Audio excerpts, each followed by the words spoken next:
Hey everyone, so in this video what I wanted to do was just go over the previous TV set that I actually had set up as my main movie TV, if you like. This is a TCL TV. It's not actually, I don't believe it's the actual 6 series, but the model number is 65, which is the screen size, 65 inch. DC748. I actually purchased this, I believe it would have been probably around February 2019, something like that. It was early last year.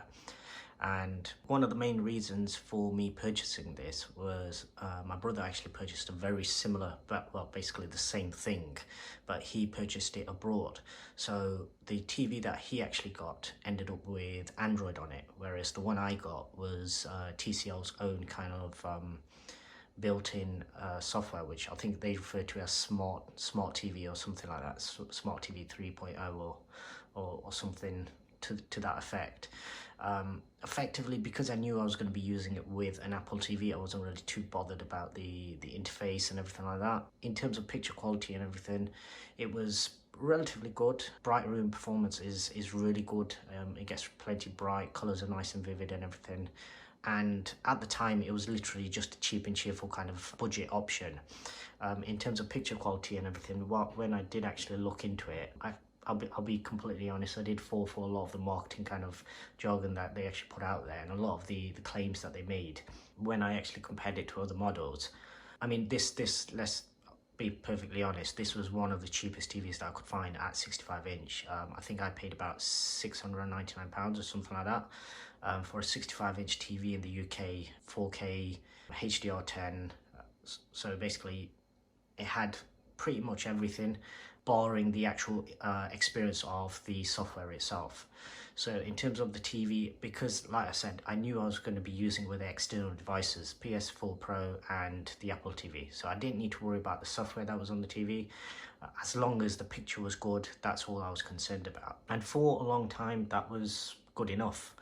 And what I'll do is I'll try and insert some pictures in this video just showing what the setup was like back when I actually had it in the other room.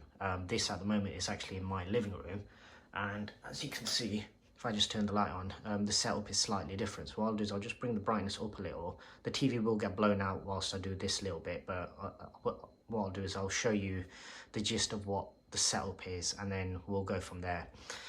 So Apple TV right in the middle. This whole setup at the moment is just temporary. As soon as I actually wall mounted this TV, I'm still in two minds as to whether I keep this, whether I get a separate one that I just mount either at the top, at the bottom. You can get shelves that look very similar to this that you can wall mount, and literally just put my Apple TV on there. But the reason I kept this around is at the moment I've got my Orbi router system, so basically that Apple TV as well as I think the TV as well, they're actually both plugged into that, so they're actually getting an Ethernet connection, so internet is nice and fast. I also have just their wireless charger. That particular one I don't think is actually getting used at the moment. There's a separate charger there, as well as another charger just at the bottom. My daughter uses that for her iPad. There's also a Blu-ray player at the bottom, hardly ever gets used, to be honest. The glass stand we've had for years, that actually came with our previous set of TVs, the LG Plasmas that you might have seen in some of my earlier videos. But essentially all of this setup at the moment is still temporary. Obviously, as you can see, the wires dangling down, I've not actually got around to routing them in the way that I want to, because I'm not 100% sure what I'm doing with regards to the stand yet. The only thing that would put me off actually just hiding all of this stuff away is firstly the functionality in terms of having somewhere to actually just place devices. So I normally, whenever I bring my iPad downstairs, I'll just leave it here. We have a couple of chargers that we can use. That's obviously a longer cable that my wife actually uses when she's sat there, so she can charge and use the phone at the same time, even though I've told her not to do that. But essentially this is a nice easy setup for this particular room. Now the TV itself is on a swivel mount, so what I'll do is I'll just show you how much movement it actually has. So as you can see, I can actually move this so then it's completely flat. This is open plan kitchen area just here, so if I was to sit on either this city or the one just behind it and we were wanting to watch straight on, I can actually have that so then it's completely flat and you've got a really immersive picture. I can also pull that out a lot further as well. and essentially this is what's going on behind there. So we have the same wall mount that I'm actually using on my LG TV. Luckily, both of these, for an LED TV, this one's actually pretty light once you take the stand off. So because of that, both of them actually came under the amount, the weight limit for using this particular type of mount. So what I did was I just ordered the same one for both rooms, and basically I can use it for both. So we have it on a swivel. Obviously, because I'm normally having it at an angle like that, I had to kind of figure out, this was the hardest part of actually wall mounting this one, in terms of figuring out how far across I could actually bring it before that particular edge would end up hitting that wall. So if I just push this back, what you will see is you have to kind of figure out where that far end is going to end up touching. And then obviously what you can do is just push this inwards, and it doesn't go completely flat against the wall when it's like that, but it closes up enough to where this bottom edge will only be sticking out a tiny bit. There we go. So that's all pushed back. As you can see, it touches out just a tiny bit, but it's not far enough to where anybody's going to actually end up bumping into it or anything. When it comes to this particular TV, the main thing that actually got me to sort of upgrade, if you like, was initially the sound. So this here is actually a built-in, it's supposedly a soundbar.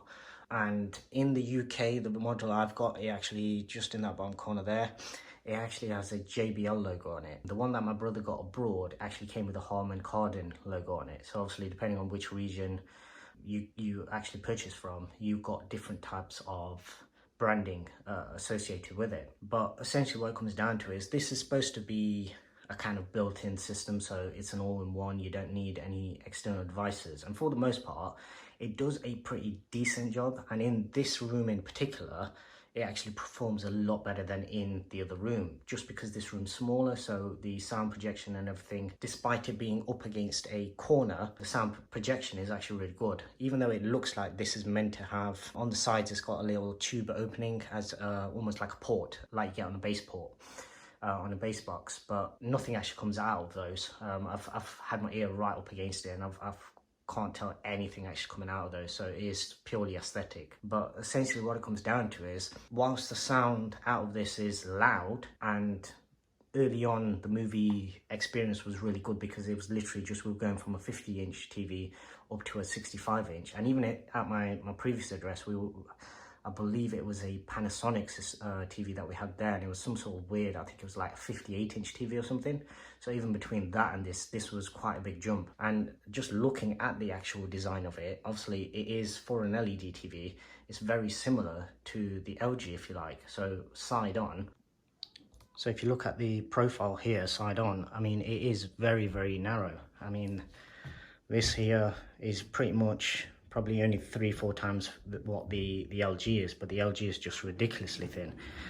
It's so thin, in fact, that they had to actually add this strengthening beam, and the back of it is absolutely covered in dust. But yeah, so they had to add that strengthening beam along the whole of the back just to try and keep the panel strengthened. But what they've obviously done is made it as thin as possible. That's aesthetically very pleasing, but obviously anybody who knows anything about TVs knows that with this being an LED TV, you've got no full array because of this. So all your light is essentially casting through this sort of region here. And ultimately what it comes down to is three main areas that actually made me end up upgrading. The first one was obviously the audio, and the audio was kind of a weird one, because what actually ended up happening was I purchased the LG soundbar system prior to even thinking about getting the OLED TV. And for me, down the years, I've always said it, and I believe audio is probably more important when it comes to a movie experience than the picture is. You can get away with, and it's a very similar thing even with YouTube as well. If you have bad audio on a video, people will click off it a lot sooner than if you've got a bad picture. If people can't hear you, basically they'll literally just click off you. And it's a very similar thing with movies as well. You can have a really crappy picture, and yet if you've got decent audio, people will actually stay enthralled by it. I mean, that's the biggest thing that you have when you go to the movies in cinema, the fact that you get that extra kick, but it's really tight and everything is tuned in such a way where you just don't experience that on a normal day, so it's something special. Now, imagine if you can replicate that every single day in your home, and that is the idea. Down the years, I've always had quite expensive audio systems in my cars. Not so much in recent years. That's something that I actually went away from. However, obviously with this particular type of usage, it was something that I debated over it for quite a while, but in the end, originally I literally just wanted a 2.1 or something like that, which is similar to the setup that I actually had at my old house. But the more I looked into it, the more, and especially when I looked into Dolby Atmos, it was one of those where I just didn't want to do it and then regret it somewhere down the line. So I figured if I'm gonna go in on the soundbar, I may as well go all in and get whatever I find to be the best one available. The SL10YG, the one that I actually ended up getting, I'm more than happy with it. The one and only downside of that particular system was the fact that it doesn't have the rear Atmos speakers. I know it's not got the full HDMI 2.1, so it's not got eARC, but that wasn't really an issue for me because all of my main devices are going through the soundbar initially anyway. The biggest issue for me was the fact that the rear speakers don't come with Atmos upfiring. If I had those, I think then that system for me would just be perfect, and I possibly am looking at the SN11 RG somewhere down the line.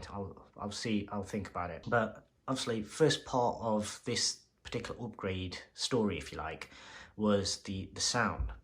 And the problem was, as soon as I upgraded the sound in the other room and with this screen, it just upped everything.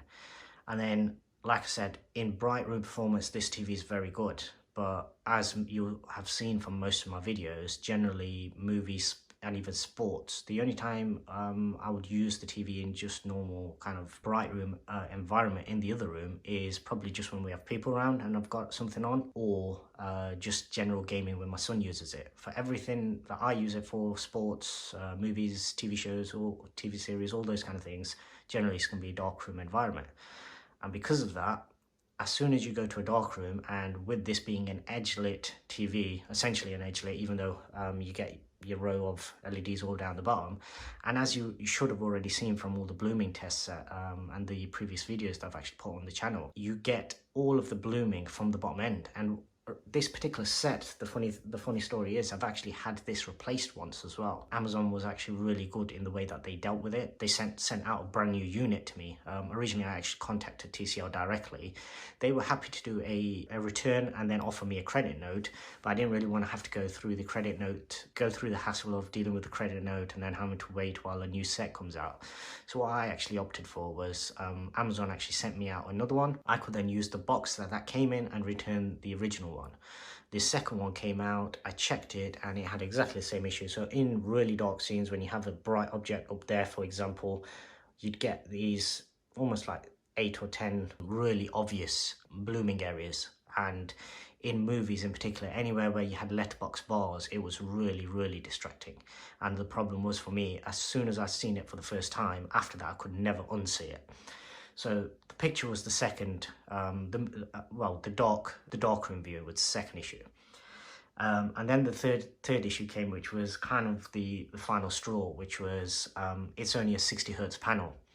And whilst I was using it for sports and in particular IPTV, and if you've watched any of my IPTV videos, you'll know I've referred to in the past the fact that IPTV, you don't get a decent frame rate. So really you need a TV or some sort of a processor, whichever device you're playing it through, be it the Apple TV or anything else. You need something that can push that up a bit and just clean up the stream for you a little. And with this being a 60 hertz panel, it was unable to do that. So if I had a stream that was 60 FPS or 59.9 or whatever NBCSN streams at, then it was fine. It would look incredible, in fact. And that's even with a 720p stream. So the 720p stream at 60 frames per second was actually a lot clearer and a lot better picture than a 1080p stream that was even at, say, 50 or below. So you do get some that are 50 frames per second, and then you get 30 frames per second, and then you get some that are even lower, so they even drop as low as 25 frames per second. Generally they're just the movie channels, but you do get some of the sports ones on at around 30. 30 frames per second on this particular TV was just way too stuttery to watch. Too much judder, too much motion blur, if you like, and not in a good way. So that was the kind of third thing, and that's obviously what got me looking into another option. Basically, the LG wasn't the first one I actually looked at. First ones I actually looked at were the Samsungs, the Q90R, something like that. But then obviously once I started looking into it and I delved into Dolby Vision and Dolby Atmos, Dolby Vision was the big thing. The fact that the Samsungs didn't have it, and almost everything that went on Apple TV Plus, Netflix, Amazon Prime, even other content that I had, everything was either Dolby Vision and Dolby Atmos, or it was just general HDR, but basically without Dolby Vision. And it was the similar thing for the Samsung soundbar as well. The fact that it didn't have Dolby Atmos support, sorry, no, Dolby Vision support, and it wouldn't allow pass-through for that either, it's just, it was something that just put me off that whole setup.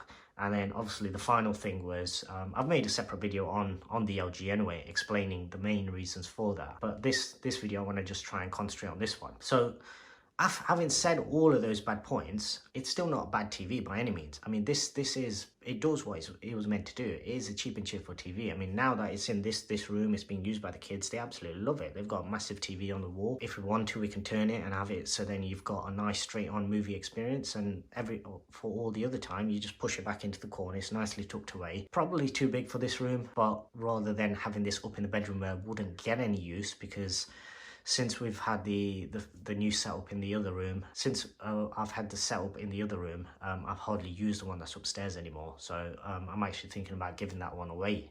It gets so little usage.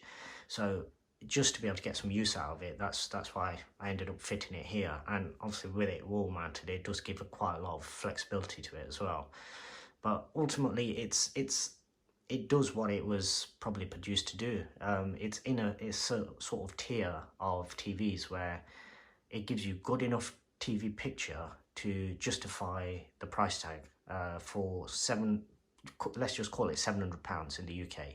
Back in, let's say, probably would have been around February of 2019. So February of 2019 in the UK for £700, delivered the next day, and it's basically a 4K 65-inch TV with HDR. I mean, there wasn't anything else on the market at that time that could get even close to this.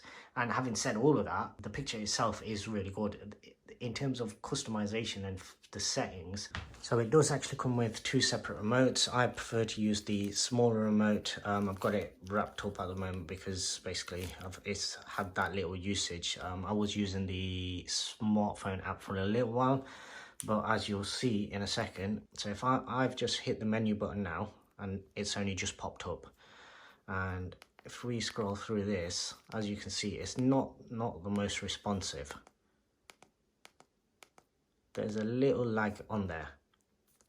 I mean, if I go all the way down to support and I click now, and that's only just updated. But if we just come across onto these settings, essentially all you've got is micro dimming, and you may not be able to see it as much, but basically that's literally the only thing, and you don't get that in HDR. So backlight, I mean, there's not a lot of actual adjustment that you can make. I mean, this is literally it. So it's not like the LGs where you have multiple picture modes and stuff like that. Obviously you do get picture modes on this, but nothing that is so dynamic as what it would have come in. As always, it's massively blown out. Standard just flattens it all out. Smart HDR, I have read of people using that. I personally don't like it. Sport, I have used that occasionally, obviously when I've been using it for the sports, but generally I just leave it in movie mode and I just leave all these settings the same. But as you can see, it's not the most responsive system, so because of that, and it does actually have, if I just hit the home button, it does actually have, you can just see me there you go, that, I mean, that illustrates everything. So I've hit home button and it's still not loading. And that was one of the biggest things that actually annoyed me about this, the fact that how slow the whole system is in terms of the supposed smart side of this TV. And this is what I was referring to in terms of why I love the LG so much, because this is a completely different experience compared to the LG.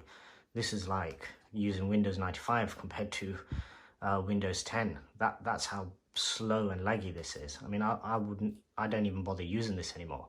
And the problems actually came about when I did a software update, a firmware update, sorry, through the TV. What I'll do is I'll just go back to the Apple TV. But through the TV, you could search as many times as you liked, and it'd never show a firmware update. And yet I went to the TCL website and it actually had a firmware update on there. So I downloaded it, followed all the instructions, plugged it in. It was nice, fairly straightforward, did the update, no problems. But when it came back on, it changed the look of it slightly. And after that point, basically, it's just been lagging like crazy. So the smart TV side of it, as I say, it was never really a thing for me anyway. I was always going to use an external device with it. So that was never really a selling point or anything like that.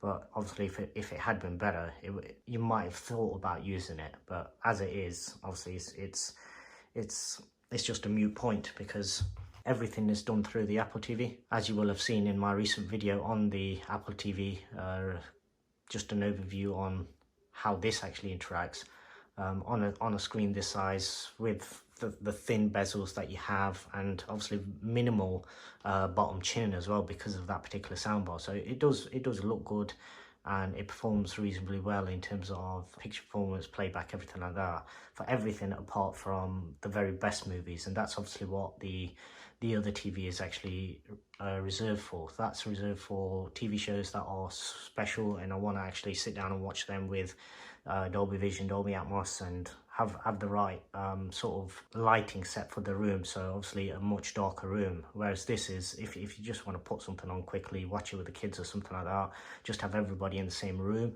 This is for those sort of scenarios. And also, because obviously this TV is used by the kids, I didn't want ideally an OLED in here. If I do upgrade the C9 to a C10, it may end up where the C9 actually ends up here. The only thing with that would be I'd literally just need to explain to the kids, obviously don't use it, leave it on the internal apps, because the good thing about Apple TV is screensaver does kick in quite quickly, whereas with some of the internal apps on the C9, I have noticed that the screensaver doesn't actually kick in if you were just in an app. Generally on the just on the main page, it normally kicks in and it'll go to black screen with the little dots, or it'll go to the picture gallery, but it doesn't always do it. So I'd probably just need to be mindful of that. The kids are aware. Generally, whenever they're not using it, they'll try and turn it off, but obviously they are kids at the end of the day, so they will end up leaving stuff on, playing for hours and hours on end, even if they're not actually watching it or concentrating fully on it. But anyway, this was a not so short video on this particular TV. As I say, it's nothing special, but it's also, it does what it was meant to do. It serves a purpose. It's doing what is basically it was bought to do. It's just cheap and cheerful 4K TV. So all the 4K footage that I record from birthdays and things like that, we can watch it all back in full quality on a HDR screen, even though most of that content probably won't be HDR, but it just enables us to have 4K in both rooms, whereas in the past it was a 50-inch plasma here. And for movies that was actually a lot better. For sports it was also better, but obviously with no 4K and the smaller screen with really chunky bezels compared to this with your nice narrow bezels, it's a much more pleasing TV. And obviously for anybody that actually sees it, it's a lot more impactful as well. So that's a, as I say, not so short review of the TCL. If you do have any questions, comments, anything, post them down in the comment section below. As always, if you did like the video, just give us a thumbs up, help the channel grow. And also, if you haven't already done so, please subscribe to the channel. Even now, when I check my analytics on the channel, 90% of the views on my channel are from non-subscribers. So if you're watching the video and you've got to this point, please consider subscribing to the channel. As you will have seen by now, I have hundreds of videos coming out. So there's definitely be some sort of entertainment there for you. As always, thanks for watching.